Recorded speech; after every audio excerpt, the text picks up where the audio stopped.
छत्तीसगढ़ में हुए विधानसभा चुनाव के परिणाम 3 दिसंबर को आने हैं। कल बीते शाम को सभी 5 राज्यों में हुए विधानसभा चुनाव को लेकर तमाम मीडिया संस्थान और सर्वे एजेंसीज के एग्जिट पोल सामने आए।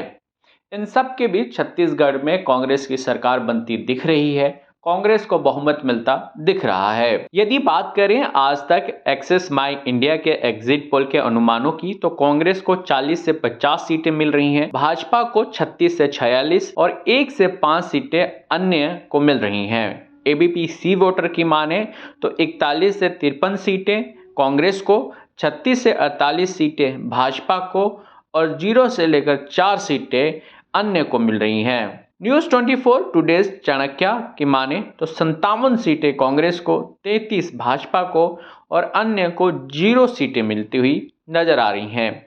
इंडिया टीवी सीएनएक्स को 46 से 56, इंडिया टीवी सीएनएक्स की माने तो कांग्रेस को 46 से 56, भाजपा को 30 से 40 और अन्य को 3 से 5 सीटें मिल रही हैं। जन की बात की आंकड़ों को देखें तो 42 से 53 कांग्रेस को, 34 से 45 भाजपा को और अन्य 3 सीटें अन्य को मिल रही हैं। रिपब्लिक मैट्रिक्स की अगर आंकड़ों पर हम ध्यान दें तो 44 से 52 कांग्रेस को, 34 से 42 भाजपा को और अन्य को 0 से 2 सीटें मिलती हुई दिख रही हैं।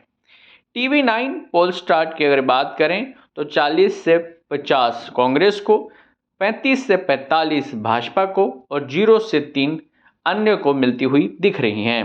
टाइम्स नाउ ईटीजी की बात करें तो 48 से 56 सीटें कांग्रेस को, 32 से 40 सीटें बीजेपी और 2 से 4 सीटें अन्य को मिलती हुई दिख रही हैं। दैनिक भास्कर के आंकड़ों पर ध्यान दें तो दैनिक भास्कर के अनुमान 46 से 55 सीटें कांग्रेस को, 35 से 45 सीटें बीजेपी को और 0 से 10 सीटें अन्य को मिलती हुई दिख रही हैं। यदि इन सभी अनुमानों को ध्यान से देखें तो छत्तीसगढ़ में कांग्रेस बहुमत बनाती हुई दिख रही है। एग्जिट पोल आने के बाद प्रदेश के मुख्यमंत्री भूपेश बघेल से जब पत्रकारों ने सवाल पूछा तो उन्होंने कहा कि एग्जिट पोल कुछ भी कहे, हमारी सरकार प्रदेश में बन रही है, इस बात के लिए हम विश्वासमत हैं। 5 से 7 के बीच 7 एग्जिट पोल में किसी का आंकड़े एक समानता है, लेकिन 2 दिन बाद वो सभी पोल जो है एक समान होंगे। तो एग्जिट पोल चलने दीजिए, लेकिन सरकार हमारी बनेगी भारी बहुमत से बनेगी। ठीक है। छत्तीसगढ़ की तमाम खबरों के लिए जुड़े रहिए इन खबर छत्तीसगढ़ के साथ। धन्यवाद।